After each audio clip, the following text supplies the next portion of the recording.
Hai teman-teman yang berbahagia, berjumpa kembali dengan saya Dr. Andri, spesialis kedokteran jiwa dari Omni Hospital Alam Sutera Tangerang. Di kesempatan kali ini saya sengaja nih mau membahas salah satu hal yang paling sering ditanyakan oleh teman-teman sebenarnya, yaitu makanan apa yang bisa meningkatkan serotonin secara alami. Nah, kita tahu bahwa kebanyakan dari teman-teman memahami bahwa pengobatan gangguan kecemasan dan gangguan depresi itu banyak menggunakan obat-obat golongan antidepresan SSRI.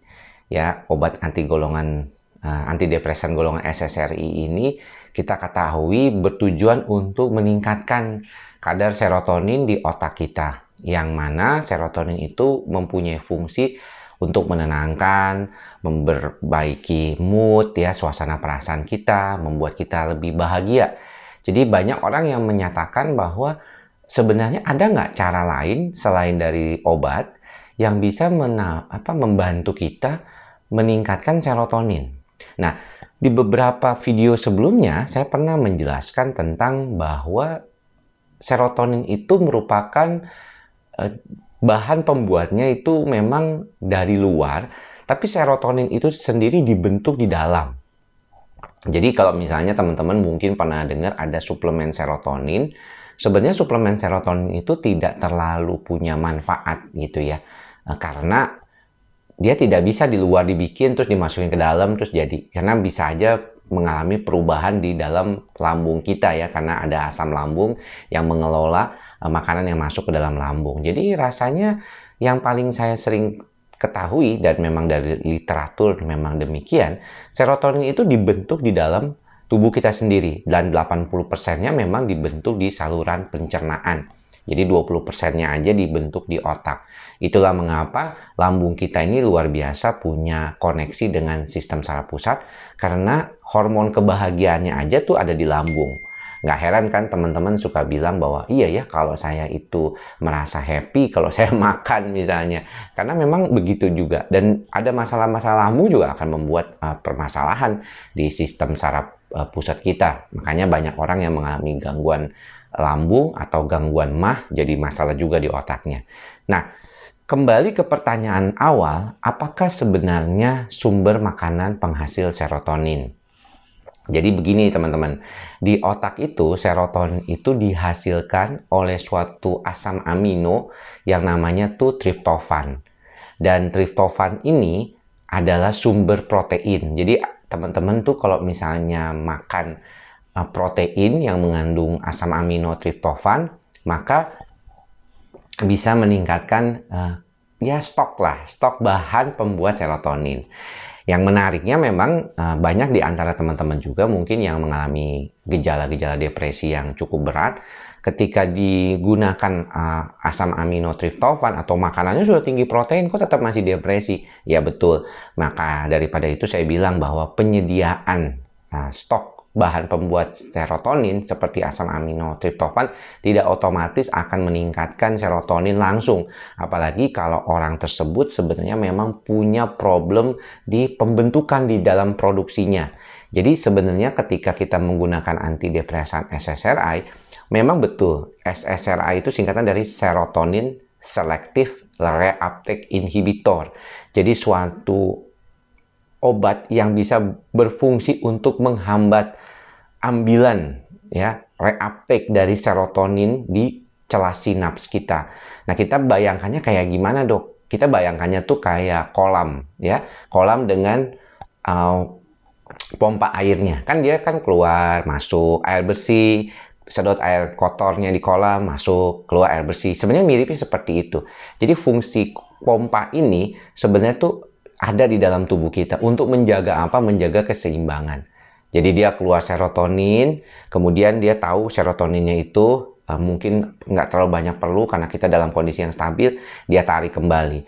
Nah, ketika orang mengalami depresi dan cemas, serotoninnya harus lebih banyak daripada orang yang biasa saja normal. Sehingga obat ini tujuannya adalah untuk mencegah supaya jangan kembali lagi atau Jangan banyak-banyak reuptake-nya. Keluarin 10, ambilnya 2 deh gitu. Kalau misalnya lagi happy sih, misalnya ya keluar 10 ambil 5 atau 6 juga nggak masalah. Di celah sinap cuma ada 4 misalnya ya. Ini kan kita hitungannya gampang-gampang, padahal sebenarnya jutaan atau miliaran bahkan neurotransmitter serotonin tersebut. Nah, anggaplah sebenarnya gitu. Jadi kalau misalnya kita cuma punya 4, untuk orang biasa normal nggak ada masalah ya nggak apa-apa. Tapi kalau untuk orang yang lagi depresi dan cemas, dia butuh lebih banyak. Sehingga jangan banyak-banyak ya diambilnya. Nah, obat ini mencegah supaya pengambilan itu tidak terjadi. Lalu teman-teman pasti berpikir, kalau demikian berarti sebenarnya nggak perlu dong ya kalau saya menggunakan obat asalkan saya bisa menyediakan itu lebih banyak. Betul, memang karena faktor yang berkaitan dengan pengobatan sendiri tujuannya adalah untuk memperbanyakkan serotoninnya.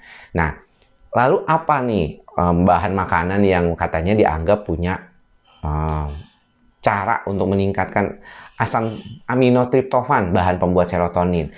Ya, jadi kita anggap nih serotonin teman-teman nih dalam kondisi yang stabil, yang normal, kemudian juga produksinya bagus-bagus saja, nggak ada masalah, dan Anda tidak dalam kondisi depresi berat ataupun dalam kondisi cemas yang berlebihan, sehingga mungkin masih bisa membantu diri dengan tanpa obat.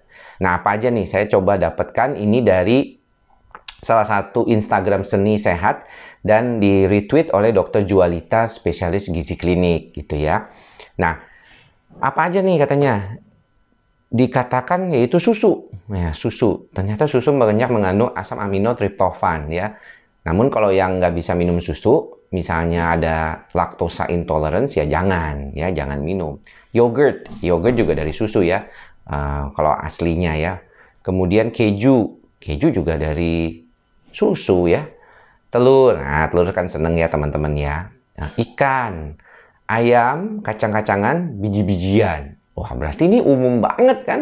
Ya, saya memang bilang bahwa sebenarnya asal gizi kita terpenuhi dengan baik, ya mungkin asam aminotriptofan kita, serotonin kita tidak akan ada masalah. Hanya saja memang kalau dalam kondisi depresi beda ya, beda banget.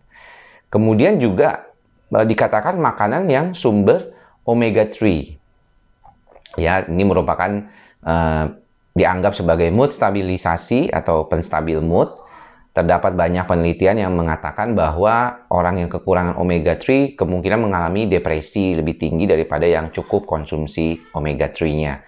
Memang dalam penelitian dikatakan beberapa kali ya, sejak 10 tahun yang lalu sebenarnya sudah diteliti, tapi baru belakangan ini sudah lebih resmi dikatakan bahwa omega 3 merupakan salah satu suplementasi yang baik untuk membantu menstabilkan mood.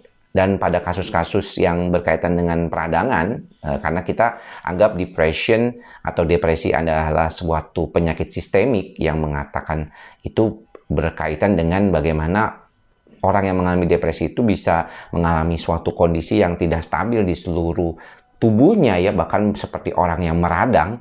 Maka omega 3 sebagai anti peradangan juga sangat baik sekali untuk membantu kita menstabilkan mood dan juga memperbaiki peradangan itu sendiri. Makanya nggak heran teman-teman disarankan untuk membantu dirinya supaya punya baik konsumsi omega 3 ya, salah satunya. Terus bisa didapatkan dari mana? Tentunya dari ikan laut ya, ikan salmon, ikan tuna, ikan tenggiri, biji-bijian juga bisa seperti chia seed ya, flaxseed, chia seed, kacang-kacangan seperti almond dan walnuts ya. Dan kalau misalnya teman-teman mungkin agak sulit mendapatkan makanan-makanan tersebut ya, biasanya gampangnya minum pil omega 3 ya, pil salmon, pil cod oil yang fish oilnya gitu. Jadi ya itu bisa saja sih kalau misalnya mau. Kemudian juga makanan sumber selenium ya. Ya ini mempengaruhi mood menjadi lebih baik ya, dikatakan banyak terdapat dalam seafood ya, udang-udangan, ikan, kepiting, cumi dan lain-lain. Kacang-kacangan, walnut, almond, hazelnut, kacang kedelai dan kacang hijau ya. Selenium ini yang kali dibilang banyak terdapat dalam seafood, tentunya harus teman-teman hati-hati terutama pengolahannya ya. Kalau seafood itu kan banyak mengandung kolesterol. Jadi Anda kalau misalnya gemuk, doyan kolesterol juga, gemuk, banyak gula, banyak kolesterol, waduh bahaya dah itu ya. Jadi Anda kalau misalnya mau pengolahannya, Lebih baik dibakar atau direbus atau dikukus, jangan digoreng, ya. Atau apalagi deep fried, ya. Ini sangat tidak baik sekali. Nah, kalau misalnya coklat sendiri gimana katanya? Banyak orang bilang coklat ini kan banyak banget membantu supaya orang itu memperbaiki moodnya gitu ya. Sebenarnya coklat sih mengandung asam amino triptofan ya, jadi sebenarnya basicnya ya sama aja. Tapi jangan lupa bahwa kebanyakan coklat yang dijual di pasaran itu banyak mengandung gula ya. Bahkan ada yang bilang kalau saya mau makan dark chocolate yang 90%-nya adalah coklat, saya nggak mau, pahit lah katanya. Tapi sebenarnya itu yang lebih bermanfaat daripada coklat-coklat yang manis gitu yang dijual di pasaran. Demikian sekilas apa yang saya bisa sampaikan terkait dengan bagaimana jenis makanan yang bisa menambah serotonin kita, mengurangi kecemasan dan depresi kita. Mudah-mudahan informasi ini bermanfaat, dan kalau bermanfaat silahkan share kepada teman-teman semua.